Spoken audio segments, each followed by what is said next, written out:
Now, I am absolutely convinced that the main source of hatred in the world is religion, and organized religion. Absolutely convinced of it. And I think it should be religion treated with ridicule and hatred and contempt. And I claim that right.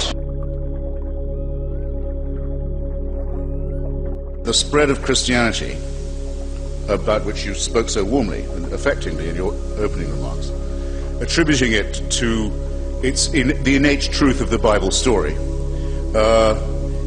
was spread by that means, or because the Emperor Constantine decided to make Christianity the official religion of the Roman Empire? Which, in your view, contributed more to the spread of the faith? The Holy Spirit. I rest my case. You give me the awful impression of, I hate to have to say it, of someone who hasn't read any of the arguments against your position ever. So what if God actually exists, sir? Would he not have been good to you? No. He wouldn't. Because if that were true, it would mean that I had an eternal supervising parent who would never die and let me get on with my life, never let me grow up, keep me under surveillance. But you have, sir. And supervision every minute of my life. But you have.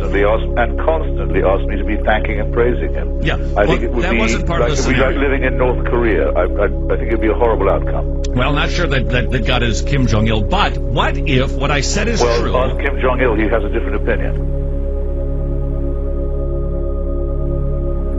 Let's bring a little light to this, instead of all heat, let's bring a little light to this conversation Light and talk about trans. Light only comes from me. Okay, thank you so much. Christopher, hold on. Guys, stop. God bless us all. Just stop and let's have a meaningful conversation. Well, instead of people talking on top of each other. Don't invite me on and tell me to keep quiet. Well, Christopher, why don't you let other people talk for a second, okay? You invited me. Okay, so anyway, Matt. Okay, well, you know what, Christopher? I'll never make that mistake again. Fair Matt, here's the question, okay? Merry Christmas and good night. Christopher, I'm not sure if you believe in heaven, but if you do you think Jerry Falwell is in it? No, and I think it's a pity there isn't a hell for him to go to.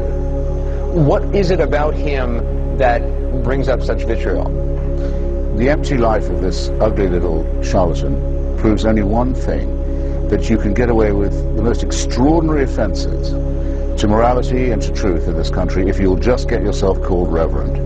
Who would, even at your network, have invited on such a little toad to tell us that the attacks of September the 11th were the result of our sinfulness and were God's punishment if they hadn't got some kind of clerical qualification? People like that should be out in the street shouting and hollering with a cardboard sign and selling pencils from a cup.